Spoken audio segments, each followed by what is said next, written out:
Welcome to V learnings. അപ്പോൾ ഇന്ന് നമ്മൾ നോൺ ഐഡിയൽ സൊല്യൂഷൻസിനെ കുറിച്ച് പ്ലസ് ടുവിലെ സൊല്യൂഷൻസിലെ നോൺ ഐഡിയൽ സൊല്യൂഷൻസിനെ കുറിച്ചാണ് നോക്കാൻ പോകുന്നത്. എന്താണ് നോക്കാം വരും.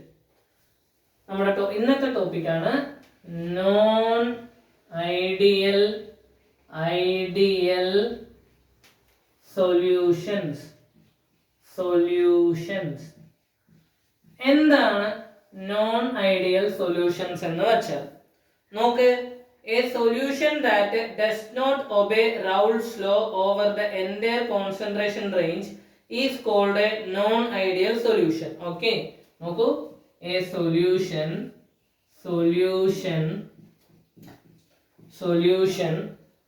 that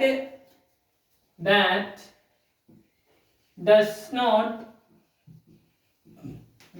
not obey Raoult's law is called Raoult's law over the entire concentration range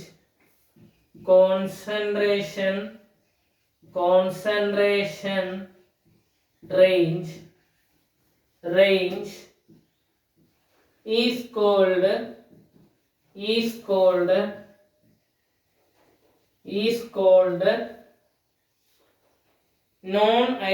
non-ideal solution. Is called a non-ideal solution. Okay, എന്താണ് നോൺ ഐഡിയൽ സൊല്യൂഷൻ? നോക്ക്. A solution that does not obey Raoult's law over the entire concentration range is called a non-ideal solution. Okay, എന്താ പറയുന്നത്? അതായത് ഒരു solution. Okay, എന്താണ് ഒരു solution? Okay, അത് എന്ത് ഒബേ ചെയ്യില്ല? റൗൾട്ട്സ് ലോനെ ഒബേ ചെയ്യില്ല. ഓക്കെ, ആ റൗൾട്ട്സ് ലോനെ എൻറ്റയർ കോൺസെൻട്രേഷൻ, സൊല്യൂഷൻ മുഴുവനായിട്ടും റൗൾട്ട്സ് ലോനെ ഒബേ ചെയ്യാത്ത സൊല്യൂഷൻസിനെയാണ് നമ്മൾ എന്തെന്ന് വിളിക്കുക? നോൺ ഐഡിയൽ സൊല്യൂഷൻസ് എന്ന് വിളിക്കുക. ഓക്കെ,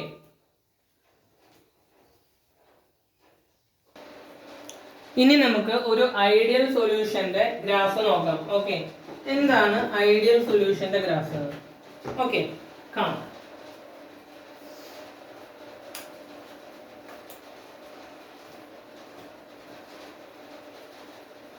നോക്ക്.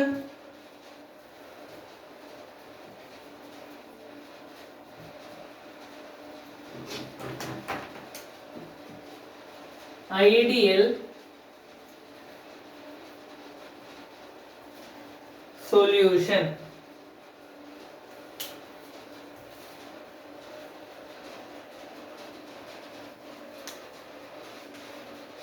Ideal solution. Okay, എങ്ങനെയായിരിക്കും ഐഡിയൽ സൊല്യൂഷൻ? നോക്ക്. ഐഡിയൽ സൊല്യൂഷൻസിൽ എല്ലാ സാധനങ്ങളും ഓൾമോസ്റ്റ് സ്ട്രെയിറ്റ് ലൈനിലായിരിക്കും, വളവും തിരിവും ഒന്നും കാണില്ല. ഓക്കെ, അപ്പൊ നോക്കിക്കോട്ടോ.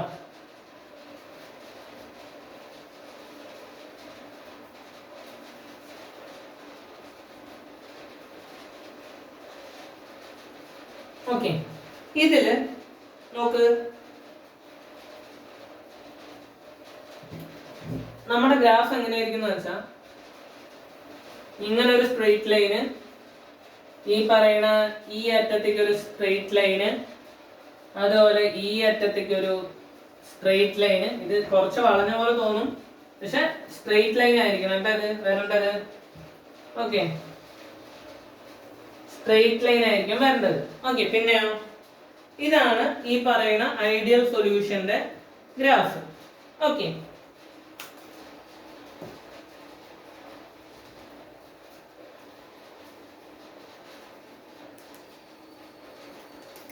നോക്ക്.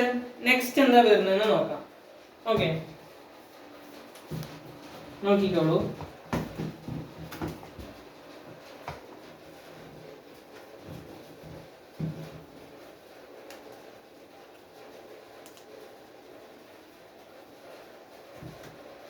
ഓക്കെ, നോക്ക്.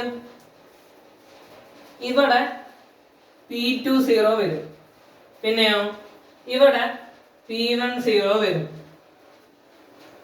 ഇവിടുത്തെ ടോട്ടൽ വേപ്പർ പ്രഷർ എത്രയായിരിക്കും നോക്ക്.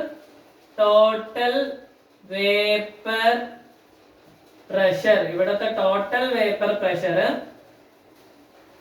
P total equal to P total, അതായത് ടോട്ടൽ വേപ്പർ പ്രഷർ പറഞ്ഞാൽ എന്താണ്, രണ്ട് കോമ്പോണൻസിന്റെ പ്രഷർ എന്തായിരിക്കും, equal to P1 plus P2. എന്താണ്, P1 പ്ലസ് P2 ആയിരിക്കും.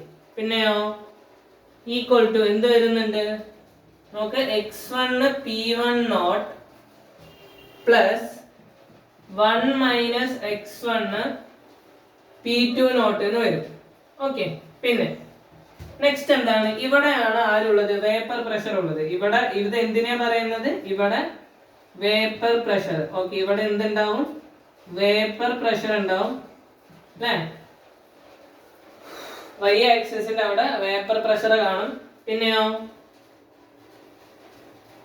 ഇത് എന്താണ്, ഇത് P2, ഈ പറയുന്ന ഈ ഗ്രാഫ് എന്താണ്, ഇത് നമ്മുടെ P1 ആണ്.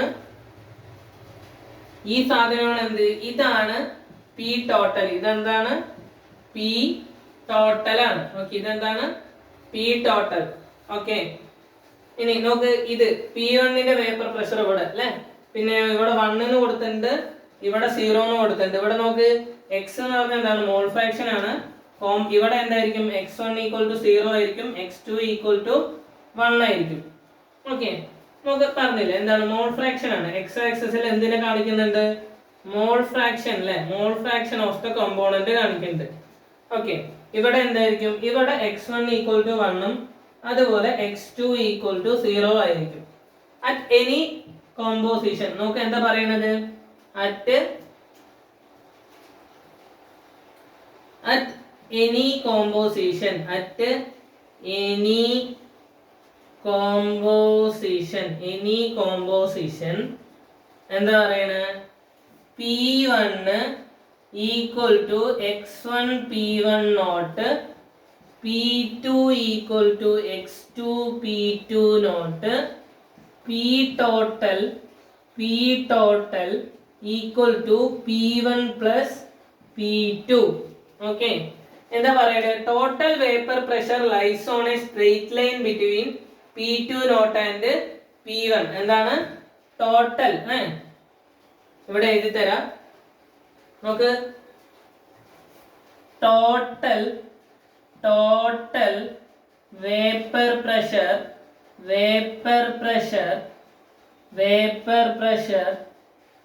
lies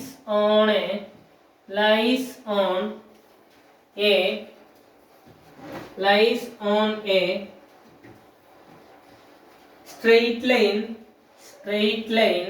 straight line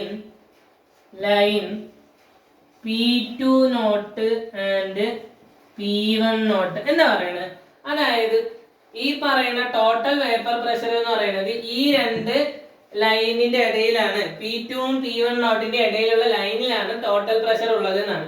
നോക്ക്, ഇതാണ് എന്ത്, P2 അല്ലെ, നമ്മുടെ കോമ്പോണന്റ് രണ്ടിന്റെ വേപ്പർ പാർഷ്യൽ പ്രഷർ. ഓക്കെ, ഇതെന്താണ് നമ്മുടെ കോമ്പോണന്റ് 2ന്റെ പാർഷ്യൽ പ്രഷർ. ഇത് P1ന്റെ കോമ്പോണന്റ് 1ന്റെ പാർഷ്യൽ പ്രഷർ.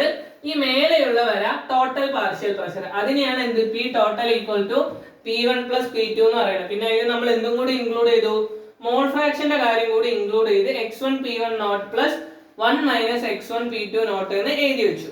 ഓക്കെ, പിന്നെ താഴെ എന്താ കാണിക്കുന്നത്, താഴെ കാണിക്കുന്നതാണ് മോൾ ഫ്രാക്ഷൻ. ഇവിടെ ഈ പറയുന്ന ഈ ഒരു അറ്റത്ത് അല്ലെ, ലെഫ്റ്റ് അറ്റത്ത് x1 കോമ്പോണന്റ് 1ന്റെ മോൾ ഫ്രാക്ഷൻ 0യും 2ന്റെ 1ഉം ആണ്. റൈറ്റ് സൈഡിൽ വന്നിട്ട് x1ന്റെ മോൾ ഫ്രാക്ഷൻ 1ഉം x2ന്റെ മോൾ ഫ്രാക്ഷൻ 0 ആണ്. ഓക്കെ, അത്രേ ഉള്ളൂ. ഇതാണ് ഒരു ഐഡിയൽ സൊല്യൂഷന്റെ ഗ്രാഫ്. ജസ്റ്റ് ഒന്ന് മറ്റേന്താണ് വരച്ചു വെക്കുക. Okay,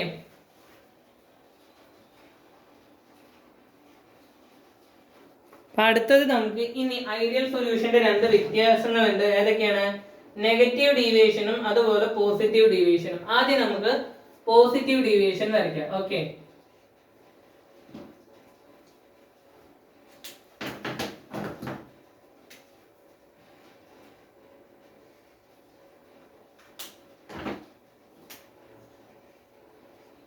positive deviation, positive deviation.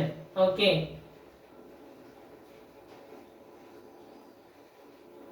Positive deviation. നോക്ക്, പോസിറ്റീവ് ഡീവിയേഷന്റെ ഗ്രാഫ് നോക്കിക്കോട്ടാ. നമ്മൾ ആദ്യം എന്ത് ചെയ്യണം, ഒരു ബോക്സ് ഇങ്ങനെ വരയ്ക്കണം. ഓക്കെ, ബോക്സ് അല്ലെങ്കിൽ മേലത്തെ ഭാഗം ഓപ്പൺ ആയിട്ട് വെച്ചാലും വലിയ കുഴപ്പമൊന്നുമില്ല. എന്ത് ചെയ്യാ, ആദ്യം ഡോട്ടഡ് ആയിട്ട് നമ്മൾ നേരത്തെ വരച്ചില്ലേ ആ സാധനം അങ്ങനെ ഡോട്ടഡ് ആയിട്ട് വരയ്ക്കാം. ഓക്കെ,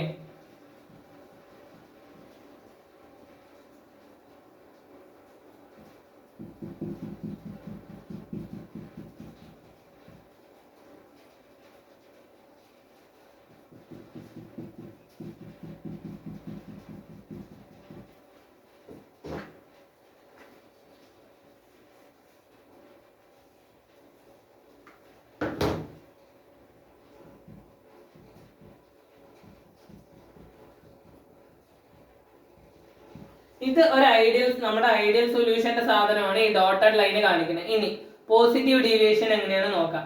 എല്ലാത്തിനും കുറച്ച് ബൾജ് ആയിട്ട് വരും. നോക്കിക്കോ, ഇങ്ങനെ കണ്ട, ഈ പറയുന്ന കോമ്പോണന്റ് 1 P1ന്റെ എന്തായി, കുറച്ച് ബൾജായി അല്ലേ. ഇനി നോക്ക്, അതേ സെയിം സാധനം രണ്ടാമത്തെ P2ന്റെ എന്താവും, ബൾജ് ആവും. P2ന്റെ എന്താവും, ഇങ്ങനെ ബൾജ് ആവും. ഇതാണ് നമ്മുടെ P2. ഇനി എന്താണ്, P1 ഉണ്ട് കയ്യിൽ. അപ്പൊ P1ന്റെ എന്താവണം, ഇങ്ങനെ ബൾജ് ആവണം. ഓക്കെ,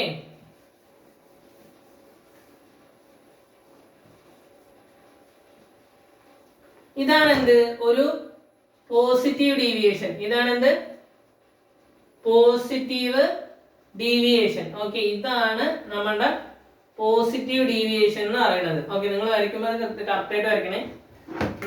സാറ് വരയ്ക്കുമ്പോൾ കുറച്ചിങ്ങനെ ചെറിയൊരു വ്യത്യാസങ്ങളൊക്കെ വരും. എന്നാലും ഇതാണ് എന്ത്, നമ്മുടെ പോസിറ്റീവ് ഡീവിയേഷൻ എന്ന് പറയുന്നത്. ഇതാണ് എന്ത്, പോസിറ്റീവ് ഡീവിയേഷൻ. ഇതാണ് നമ്മുടെ total P greater than P1 plus P2. Okay, ഇതാണ് ഈ പറയുന്ന പോസിറ്റീവ് ഡീവിയേഷൻ. ഓക്കെ, അപ്പൊ പോസിറ്റീവ് ഡീവിയേഷന്റെ കാര്യങ്ങൾ എന്തൊക്കെ മാർക്ക് ചെയ്യണമെന്ന് ആദ്യം നോക്കാം. ഓക്കെ, പോസിറ്റീവ് ഡീവിയേഷൻ, ഓക്കെ, എന്തൊക്കെ മാർക്ക് ചെയ്യണം. ഇവിടെ ലെഫ്റ്റ് സൈഡിൽ ഈ എക്സ് ആക്സിസിൽ ആര് വരും, വേപ്പർ പ്രഷർ വരും. ആര് വരും, വേപ്പർ പ്രഷർ വരും.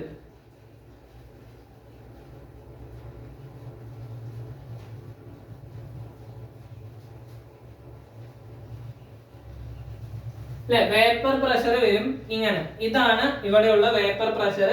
ഇവിടെ ആരാ ഉള്ളത്, ഇവിടെ P2 നോട്ട് വരും. ഈ അറ്റത്ത് P2 നോട്ട് വരും. ഇവിടെ ആര് വരും, P1 നോട്ട് വരും. ഓക്കെ, ഇവിടെ ആരാ ഉള്ളത്, ഇവിടെയാണ് നമ്മൾ ആരിനെ കാണിക്കുക, മോൾ ഫ്രാക്ഷനെ കാണിക്കുക. ആരിനെ കാണിക്കും, മോൾ ഫ്രാക്ഷനെ കാണിക്കും. ഇവിടെ എന്തൊക്കെ ആയിരിക്കും, x1 equal to 1, x2 equal to 0, x1 equal to 0, x2 equal to 1 എന്ന് വരും. ഓക്കെ, എന്താണ്, x1 ഇങ്ങോട്ടും x2 ഇങ്ങോട്ടും പോകും. ഓക്കെ, അതായത് ഒരു സൈഡിൽ ആര് കൂടുതലാണ്, x2 കൂടുതലാണ്, ഒരു സൈഡില് x2 കൂടുതലാണ്. ഓക്കെ, അങ്ങനെ, അതായത് ഒരു സൈഡിൽ x1 കൂടുതലാണ്, ഒരു സൈഡിൽ x2 കൂടുതലാണ്.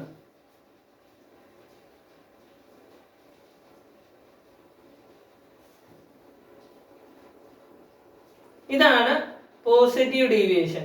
ഓക്കെ, ഇനി എന്താണ് പോസിറ്റീവ് ഡീവിയേഷന്റെ പ്രത്യേകതകൾ, എന്താ സംഭവം നമുക്ക് നോക്കാം. നോക്കിക്കോളൂ കേട്ടോ.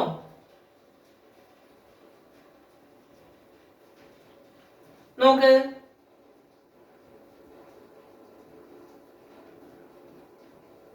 in a positive deviation actual vapor pressure is higher than the vapor pressure predicted by Raoult's law. Okay, എന്താ പറയുന്നത്, റൗൾട്ട്സ് ലോന്റെ വേപ്പർ പ്രഷറിനെക്കാളും ഹയർ ആയിരിക്കണം അല്ലേ. നോക്കിക്കോ, ആക്ച്വൽ അല്ലേ, ആക്ച്വൽ വേപ്പർ പ്രഷർ എന്താണ്, ആക്ച്വൽ VP എന്ന് എഴുതുന്നുണ്ട് കേട്ടോ. വേപ്പർ പ്രഷർ ആണ്. വേപ്പർ പ്രഷർ ഈസ് ഹയർ അല്ലേ, higher than Raoult's law predicted vapor pressure. Okay, vapor pressure of Raoult's law. Okay, ഇതാണ് നമ്മുടെ പോസിറ്റീവ് ഡീവിയേഷന്റെ പ്രത്യേകത. എന്താണ്, റൗൾസ് ലോ പറഞ്ഞ വേപ്പർ പ്രഷറിനെക്കാളും ആര് കൂടുതലായിരിക്കും? ശരിക്കുള്ള വേപ്പർ പ്രഷർ കൂടുതലായിരിക്കും. അതുകൊണ്ടാണ് നമുക്ക് ഇങ്ങനെ വളഞ്ഞ് പൊന്തിയ ലൈൻസ് വരുന്നത്. ഓക്കെ, ഇതാണ് പോസിറ്റീവ് ഡീവിയേഷന്റെ സാധനം. ഓക്കെ, എന്താ മനസ്സിലാക്കേണ്ടത്? അതായത് എ ബി അട്രാക്ഷൻ, അതായത് കോമ്പോണന്റ് 1ന്റെയും കോമ്പോണന്റ് ബിന്റെയും മോളിക്യൂൾസിന്റെ അട്രാക്ഷൻ എന്തായിരിക്കും?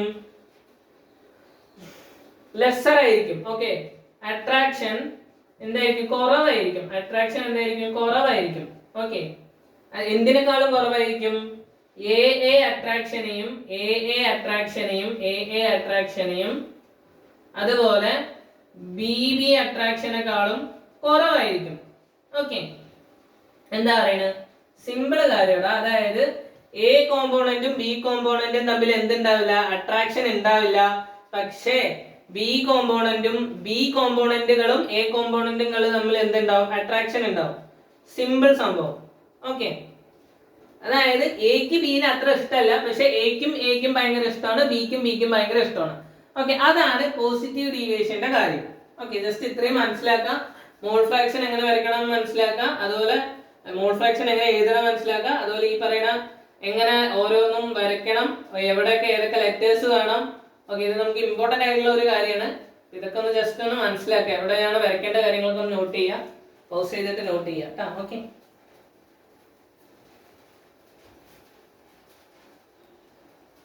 ഇനി നെഗറ്റീവ് ഡീവിയേഷൻ. ഇനി എന്താണ് നെഗറ്റീവ്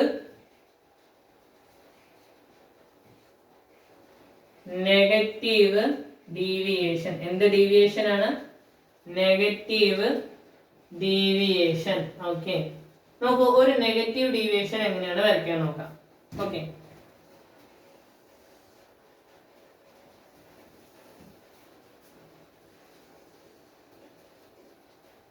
നോക്ക്, ആദ്യം എന്ത് ചെയ്യണം? നമ്മുടെ ഈ പറയുന്ന ഐഡിയൽ സൊല്യൂഷന്റെ ഗ്രാഫ് എന്ത് ചെയ്യുക? ഡോട്ടഡ് ആയിട്ട് വരയ്ക്കുക. എങ്ങനെയാണ്? ആദ്യം ഇത് കണ്ട, ഇവിടെ നിന്ന് ഇങ്ങോട്ട് അല്ലെ, ഇവിടെ നിന്ന് ഇങ്ങോട്ട് എന്ത് ചെയ്യുക? സ്ട്രെയിറ്റ് ആയിട്ട് ഡോട്ടഡ് ലൈൻസ് വരയ്ക്കാം. അതുപോലെ ഇവിടെ നിന്നും എന്ത് ചെയ്യുക? സ്ട്രെയിറ്റ് ആയിട്ട് ഡോട്ടഡ് ലൈൻസ് വരയ്ക്കുക. എന്നിട്ട് കുറച്ച് സ്ലാൻഡിങ് ആയിട്ട് ഇവിടെ നിന്ന് അതേപോലെ സ്ട്രെയിറ്റ് ലൈൻസ് വരയ്ക്കുക. എവിടെ പോയി മുട്ടണം? ഈ പറയണ താഴെ പോയി നിൽക്കണം. എന്താണ്? നെഗറ്റീവ് ആണ്. നെഗറ്റീവ് ആവുമ്പോ എന്തെന്ന് പറയാ? നേരത്തെ ഇരുന്നത് പൊങ്ങിയിട്ടല്ലേ ഇരുന്നത്. പോസിറ്റീവ് പൊങ്ങിയിട്ടാണെങ്കിൽ നെഗറ്റീവ് എന്തായിരിക്കും? താഴ്ന്നിട്ടായിരിക്കും അല്ലെ. നെഗറ്റീവ് എന്തായിരിക്കും? താഴ്ന്നിട്ടായിരിക്കും. അതായത് താഴ്ന്നിട്ടുള്ള കർവായിരിക്കും. നോക്കിക്കോ, ഇവിടെ നിന്ന് ആദ്യം ഒരു വളഞ്ഞ കർവ് അങ്ങോട്ട് വരയ്ക്കാം. ഇവിടെ നിന്ന് ആദ്യം എന്തായിരിക്കും? ഒരു വളഞ്ഞ കർവ് അങ്ങോട്ട് വരയ്ക്കാം. ഇതാണ് നമ്മളുടെ എന്ത്? P1.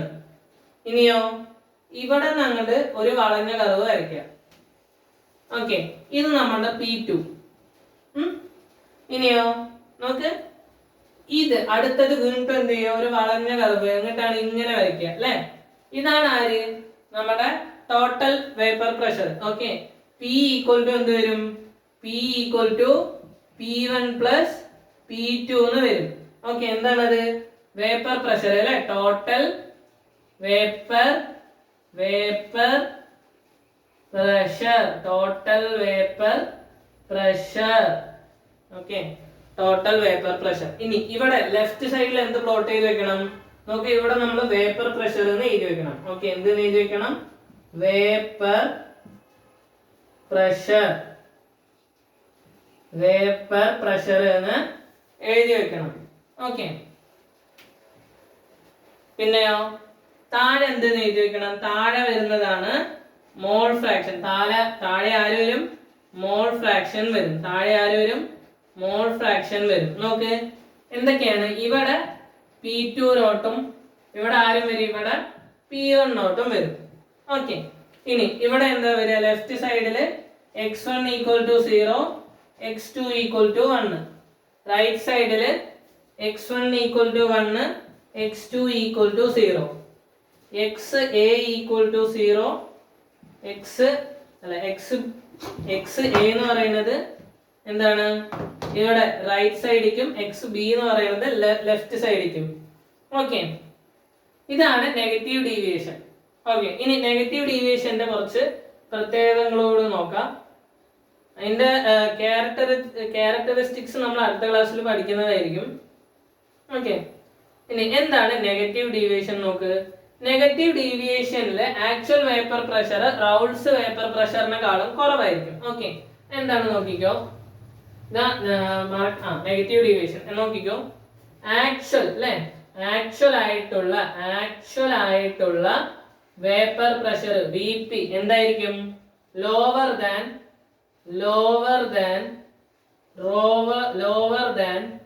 VP of Raoult's law. Okay, Raoult's law predict ചെയ്യുന്ന വേപ്പർ പ്രഷറിനെക്കാളും കുറവായിരിക്കും എന്ത്? Actual vapour pressure. അങ്ങനെയുള്ള സാഹചര്യങ്ങളിൽ നമ്മൾ അതിനെ എന്ത് വിളിക്കും? നെഗറ്റീവ് ഡീവിയേഷൻ എന്ന് വിളിക്കും. എന്താ സംഭവം? നമുക്ക് AB അട്രാക്ഷൻ, അതായത് കോമ്പോണന്റ് എയും കോമ്പോണന്റ് ബിയും തമ്മിലുള്ള അട്രാക്ഷൻ എന്തായിരിക്കും? കൂടുതലായിരിക്കും. ഓക്കെ, എന്തായിരിക്കും? കൂടുതലായിരിക്കും. Greater than AA attraction and BB attraction. Okay, ഇതാണ് എന്ത്? നെഗറ്റീവ് ഡീവിയേഷൻ പറയുന്നത്. അതായത് എയും ബിയും തമ്മിൽ ഭയങ്കര ഇഷ്ടമായിരിക്കും, പക്ഷെ എയും തമ്മിൽ ഇഷ്ടം ഉണ്ടാവില്ല, ബിയും തമ്മിലും ഇഷ്ടം ഉണ്ടാവില്ല. ഓക്കെ, അങ്ങനെ അതായത് കോമ്പോണന്റ് എയും കോമ്പോണന്റ് ബിയിലെയും മോളിക്യൂൾസ് നല്ലപോലെ അട്രാക്ട് ചെയ്യും, പക്ഷെ കോമ്പോണന്റ് എയിലെ മോളിക്യൂൾസ് അവർ തമ്മിൽ അട്രാക്ട് ചെയ്യില്ല, കോമ്പോണന്റ് ബിയിലെ മോളിക്യൂൾസ് എന്തില്ല, അവർ തമ്മിൽ അട്രാക്ട് ചെയ്യില്ല. അങ്ങനെ ഇതാണ് നെഗറ്റീവ് ഡീവിയേഷന്റെ സംഭവം. ഓക്കെ, അപ്പൊ അത് നോട്ടിൽ കോപ്പി ചെയ്തോളൂ.